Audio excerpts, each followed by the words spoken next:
Sans parler titres avec Arnaud Berry-Lolcerdaire. Bonsoir Arnaud. Bonsoir Royan, bonsoir à tous. Dans l'actualité de ce mercredi, des élus guyanais s'opposent au projet de construction du pont du Larivot. Un projet pas adapté pour la Guyane. Une stratégie doit être mise en place pour que l'État revoie sa copie, nous dira le député Gabriel Serville. En revanche, sur un autre projet, l'État maintient sa vision concernant Montagne d'Or.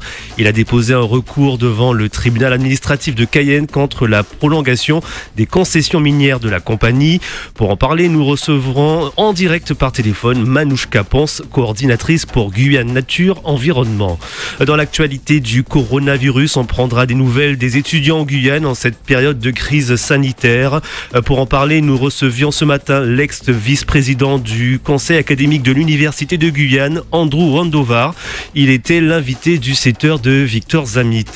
On fera également le point sur la vaccination en Outre-mer. Les objectifs ne sont clairement pas atteints. Les détails dans un instant.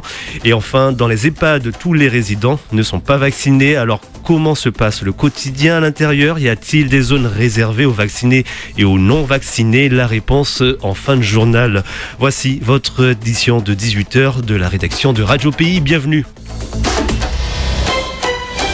Et bien sûr, un journal de 18h en diffusion sur le Facebook Live de Radio Pays. Vous le disiez en titre, des élus se positionnent contre le projet du nouveau pont du Larivot. Et l'enquête publique sur la construction de ce nouveau pont se termine aujourd'hui et pour les élus, le constat est sans appel. Ce projet n'est pas adapté pour la Guyane.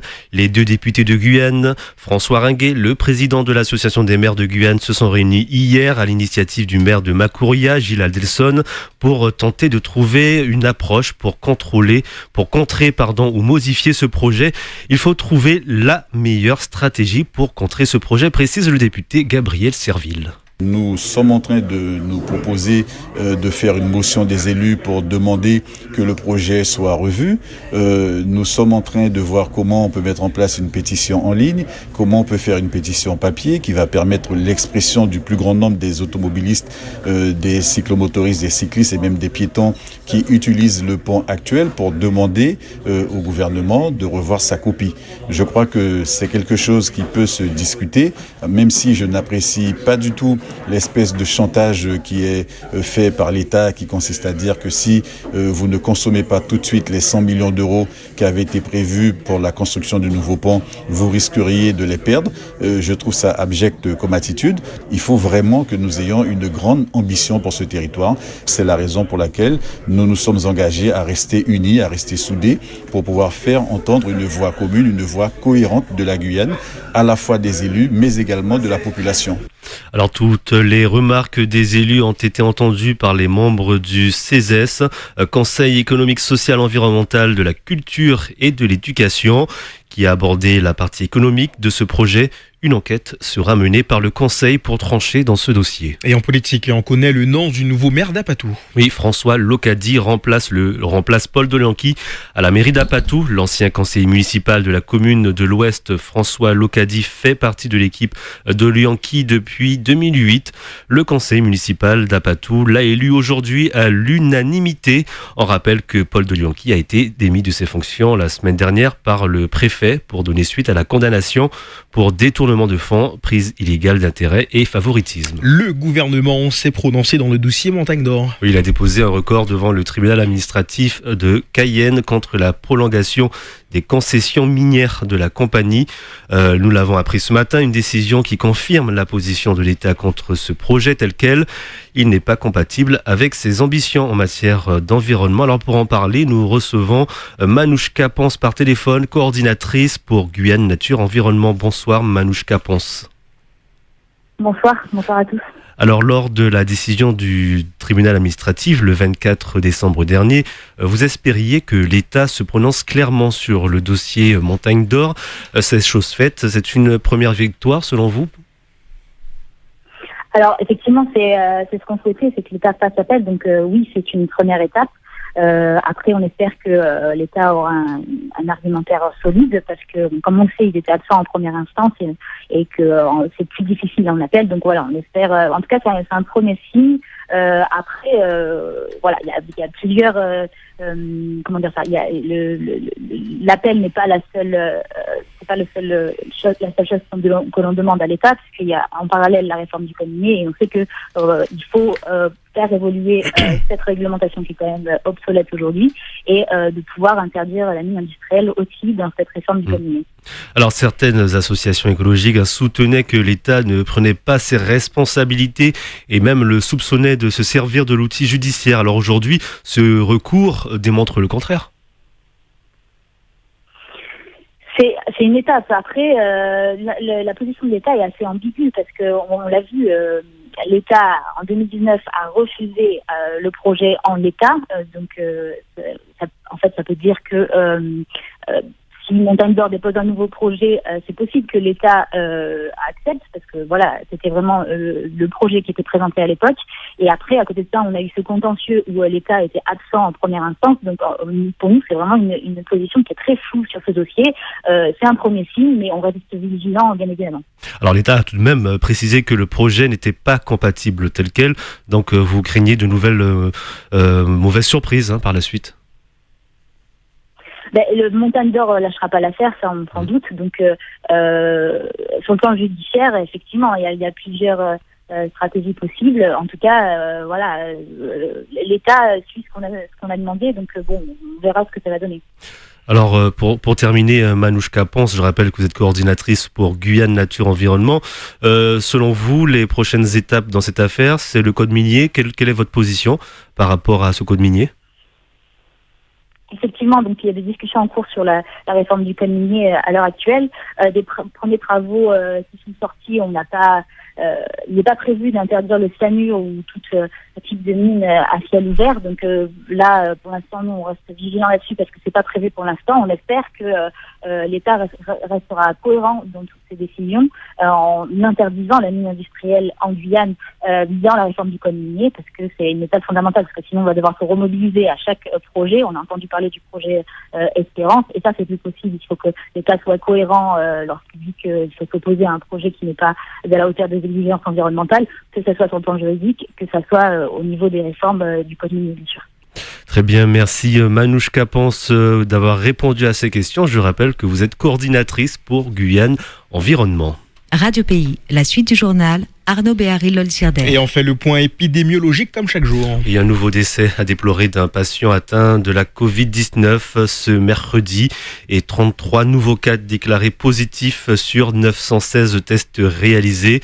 Alors du côté des hospitalisations, 28 personnes sont hospitalisées, dans 13 en réanimation, et puis au total on compte 16 218 cas positifs depuis le début de l'épidémie, et donc 78 personnes sont malheureusement décédées de la Covid-19 en Guyane. Quel rythme pour la campagne de vaccination ? Une annonce par plusieurs laboratoires d'une augmentation de leur livraison pourrait permettre une accélération de la campagne de vaccination dans les pays de l'Union européenne. Emmanuel Macron, le président de la République, s'est engagé pour une vaccination à très grande échelle. Pourtant, pour l'heure, sur le terrain, la campagne est très lente, notamment en Outre-mer. Les précisions, Clément Buzalka.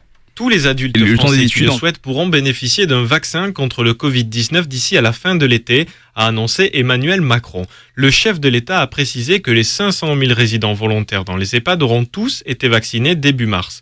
Pourtant, tous les délais promis pour l'instant n'ont pas été tenus. Il y a quelques semaines, le ministre des Outre-mer, Sébastien Lecornu, visait 40 000 vaccinations en Outre-mer début février.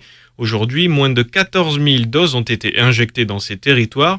On est donc bien loin des doses annoncées. Le tiers de l'objectif seulement a donc été atteint. Et territoire par territoire, les disparités sont grandes. Si on compte plus de 2300 vaccinés pour 100 000 habitants en métropole, cette donnée tombe à 368 en Guyane, moins de 0,5% de la population.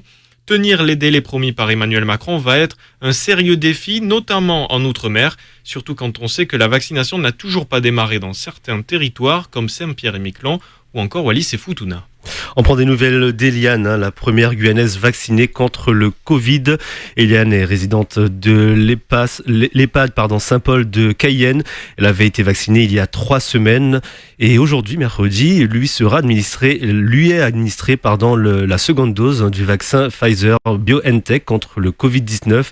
Mais tous les résidents de son EHPAD ne sont pas vaccinés. Alors, comment se passe le quotidien à l'intérieur ? Y a-t-il des zones réservées aux vaccinés et aux non-vaccinés? Fanny Chaplin, cadre infirmière, fait le point sur la situation à l'EHPAD Saint-Paul. Il n'y a pas du tout de clivage entre les deux. Nous, on a fait le choix d'avoir des résidents libres, donc ils n'ont pas de masque. Et puis tout le monde, les résidents en tout cas, sont libres de toute activité. Donc il n'y a pas du tout de séparation entre les gens vaccinés et les gens non vaccinés. On respecte vraiment aujourd'hui le libre choix quant à la vaccination. On insiste sur le fait aujourd'hui nous sommes au contact de personnes vulnérables. Donc la vigilance quant au fait d'être au contact avec d'autres personnes qui pourraient être touchés par la Covid. Donc il faut faire vraiment très attention dans la vie de tous les jours. Mais c'est vrai qu'on insiste sur le fait d'être vacciné. Fanny Chaplin, cadre infirmière à l'EHPAD Saint-Paul, elle répondait à Clément Buzalka. Et pour terminer sur le journal, on prend des nouvelles des étudiants en Guyane avec bien sûr cette période de crise sanitaire. Oui, depuis l'apparition du virus l'année dernière, la vie étudiante a été longuement mise en pause. Alors, contrairement à la métropole, les cours, certes, sont assurés à l'Université de Guyane depuis la rentrée, mais de nombreuses enquêtes montrent qu'un étudiant sur 3 présente des signes de stress psychologique. Pour en parler, l'ex-vice-président du conseil académique de l'Université de Guyane, Andrew Rondovar, était l'invité du 7h ce matin. Le temps des études, en général, ça se passe sur 3 à 7 ans à peu près, 5 ans pour ceux qui vont vite. Pendant cette période-là, il faut pouvoir rencontrer du monde, faire des expériences, etc. Toute cette année passée, en fait, les étudiants se sont cantonnés à aller en cours en distanciel, du coup, se connecter sur les plateformes en ligne et à demander des aides sociales. Il y a eu beaucoup d'étudiants qui, par exemple, qui nous ont remonté des difficultés parce qu'ils ne pouvaient pas se nourrir correctement, etc. Bien sûr, on a mis en place des actions de panier solidaire, par exemple, mais les étudiants, essentiellement, n'avaient pas de vie à part aller en cours et essayer de se débrouiller pour manger, en fait. Quand on est jeune, on essaye de faire en sorte que voilà, on découvre de nouvelles choses, que ces premières expériences soient un peu plus gaies, un peu plus enjouées et en fait là, avec la situation, ça nous permet pas de vivre pleinement notre jeunesse, en fait. La jeunesse ne peut pas se faire. Andrew Rondovar, l'ex-vice-président du conseil académique de l'Université de Guyane, il était l'invité de 7h de Victor Zamit. Et puis demain, dans l'invité de 7h, nous recevrons le maire de Matoury et président de la CACL, Serge Smock. Merci beaucoup Arnaud Béarilol. CRDR, le retour de l'information, ça sera demain dès 5h dans les matinales avec Victor Zamit. À 13h, nous avons les Benouzi. Quant à vous, vous êtes là à 18h.